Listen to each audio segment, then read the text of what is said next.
Nous avons vu dans la dernière séquence que les ondes gravitationnelles sont des ondes de courbure qui se propagent dans l'espace-temps et qui sont dues au mouvement brusque de grandes concentrations de masse.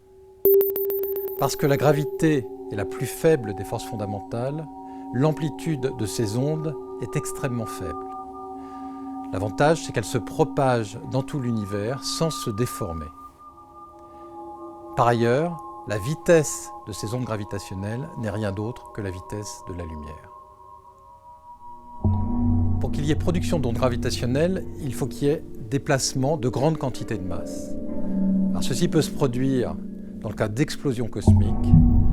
Nous verrons un tout petit peu plus tard que ces explosions doivent être asymétriques, et donc des explosions comme des explosions de sursaut gamma ou de supernova, comme cette explosion-ci, asymétrique, va produire des ondes gravitationnelles. L'autre type de source d'ondes gravitationnelles, ce sont des systèmes binaires, c'est-à-dire des binaires d'étoiles, deux étoiles qui tournent l'une autour de l'autre. De nouveau, des mouvements de masse sont impliqués dans ces systèmes binaires. Ce sont souvent d'ailleurs des binaires de trous noirs ou d'étoiles à neutrons.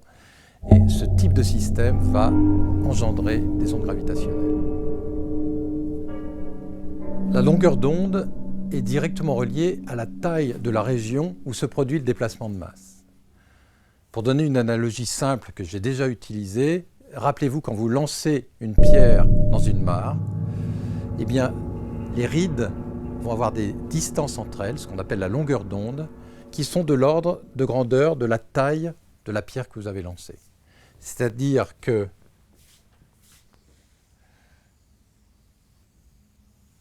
la forme de la surface de l'eau est à peu près celle-ci, et la distance entre deux crêtes est ce qu'on appelle la longueur d'onde. Eh bien, cette distance est de l'ordre de la taille de la pierre que vous avez lancée dans la mare. De la même façon, la longueur d'onde des ondes gravitationnelles est directement reliée à la taille de la région où se produit le brusque déplacement de masse. La longueur d'onde est en fait directement reliée à la fréquence de l'onde. Imaginez que les ondes ici se propagent à une certaine vitesse, de la gauche vers la droite. Eh bien, en tant qu'observateur, je reçois donc ces ondes, et plus la longueur d'onde est grande, c'est-à-dire plus la distance entre deux pics est importante, et plus petite est la fréquence à laquelle je reçois ces ondes. Il y a effectivement une relation entre la longueur d'onde, la vitesse et la fréquence d'une onde. La longueur d'onde est en fait égale à la vitesse divisée par la fréquence.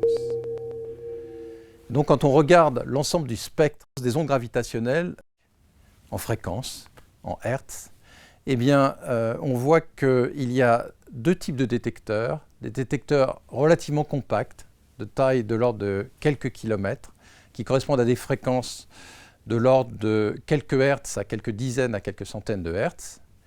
Et puis, vous avez des détecteurs beaucoup plus importants, dont on va voir qu'ils doivent être dans l'espace, puisque leur taille est de l'ordre du million de kilomètres. Ces détecteurs correspondent à des fréquences de quelques millièmes de hertz à quelques fractions de hertz. Je vais revenir une minute sur le fait qu'une source sphérique n'émet pas d'onde gravitationnelle. Le raisonnement se fait en deux étapes. Première étape, nous avons vu qu'une masse ponctuelle ne bouge pas sous l'effet d'une onde gravitationnelle. Il faut effectivement une deuxième masse qui va nous permettre de repérer des variations de distance dues à l'effet de l'onde gravitationnelle. Une masse isolée ne bouge pas sous une onde gravitationnelle.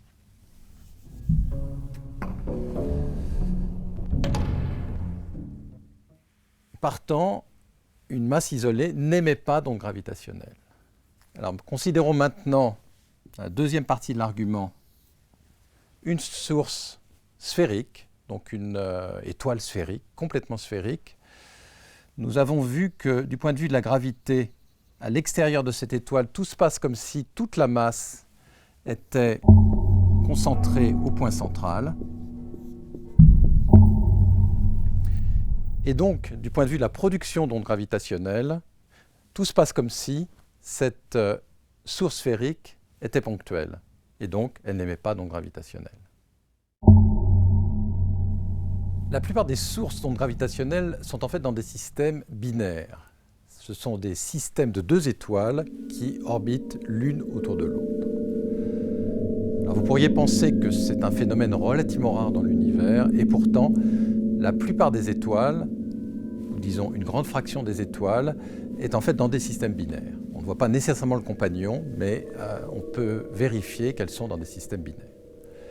Imaginez donc 2 étoiles de masse équivalente, l'étoile ici rouge et l'étoile noire, qui sont dans un tel système binaire. Eh bien, la fréquence des ondes gravitationnelles va être directement reliée à la fréquence de rotation de ce système. Et en fait, il y a une relation très simple entre les deux. Imaginez que cette étoile rouge prend la place de son compagnon, qui évidemment a tourné pour se retrouver à la place de l'étoile rouge. Eh bien, si les 2 étoiles sont à peu près de même masse, vous voyez le même système, la même configuration depuis la Terre, et cela vous indique donc qu'il y a une relation qui est en fait simplement le fait que la fréquence de rotation est la moitié de la fréquence des ondes gravitationnelles, une relation donc entre la fréquence des ondes gravitationnelles et la fréquence de rotation de ce système binaire. C'est ce type de système binaire qui a permis l'observation d'ondes gravitationnelles dans l'univers. À la fin des années 80, les astrophysiciens Joseph Taylor et Russell Hulse étudient un système binaire, un système formé de 2 étoiles dont l'une est un pulsar. Un pulsar, c'est une étoile à neutrons qui émet, dans un faisceau, qui émet des ondes radio, des pulses radio, d'où le nom de pulsar. En ce qui concerne ce pulsar, le faisceau radio touche la Terre tous les 59 millisecondes exactement, 59 millièmes de seconde. En étudiant les fluctuations, des fluctuations qui sont associées à l'effet Doppler dû à la rotation, ils ont pu obtenir la vitesse de rotation de ce système binaire et en déduire que typiquement il tourne en environ 7h45 minutes, 27 907 secondes exactement. Eh bien, puisque ce système binaire émet des ondes gravitationnelles, il perd de l'énergie, la fréquence de rotation va augmenter, et donc il y a une dérive de la fréquence de rotation, et c'est cette dérive qui a été observée par Hulse et Taylor, et qui correspond exactement à ce que prédit la relativité générale due à la perte d'énergie par onde gravitationnelle. Et donc c'est une confirmation de l'existence des ondes gravitationnelles, confirmation indirecte, mais confirmation tout de même, et qui a valu à Hulse et Taylor le prix Nobel en 1993. Une autre source extrêmement importante d'ondes gravitationnelles trouve son origine dans l'univers extrêmement primordial. Nous avons vu que pendant la phase d'inflation, des fluctuations se développent qui vont former les fluctuations du fond cosmologique. Eh bien, de la même façon, ces fluctuations créent des fluctuations de courbure qui vont se développer en ondes gravitationnelles, puisque je vous rappelle que les ondes gravitationnelles sont en fait de la courbure qui se déplace. Ces ondes gravitationnelles d'origine extrêmement primordiale vont avoir un effet particulier sur le fond cosmologique, elles vont le polariser la lumière. Alors qu'est-ce que c'est que de la lumière polarisée ? Eh bien, la lumière peut avoir 2 états de polarisation, et un exemple très classique de lumière polarisée, c'est la lumière qui se reflète sur la mer ou sur une surface mouillée. C'est pour ça que vous portez des lunettes, pour éviter cette lumière reflétée, ou les pare-brises de voiture, de la même façon aussi, sont polarisés de façon à éviter ces réflexions. Eh bien, les ondes gravitationnelles qui sont produites tout au début du Big Bang, au moment de l'inflation, vont polariser le fond cosmologique et on essaye de détecter cette polarisation. C'est ce qu'a cru observer l'expérience américaine BICEP-2, début 2014. Ceci reste à confirmer, il y a un certain nombre de doutes, on pense qu'éventuellement c'est de la poussière qui est dans l'univers et qui serait responsable de cette polarisation.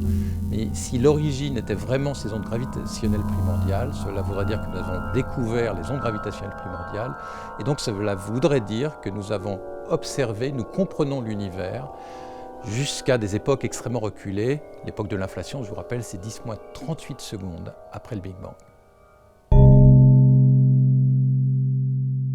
Récapitulons donc cette deuxième séquence sur les ondes gravitationnelles.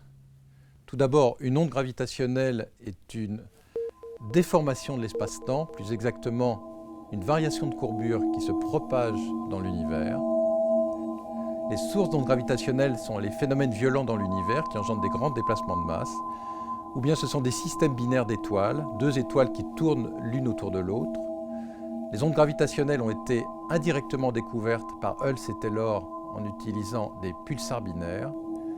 Et la détection des ondes gravitationnelles nécessite de faire des mesures de distance extraordinairement précises.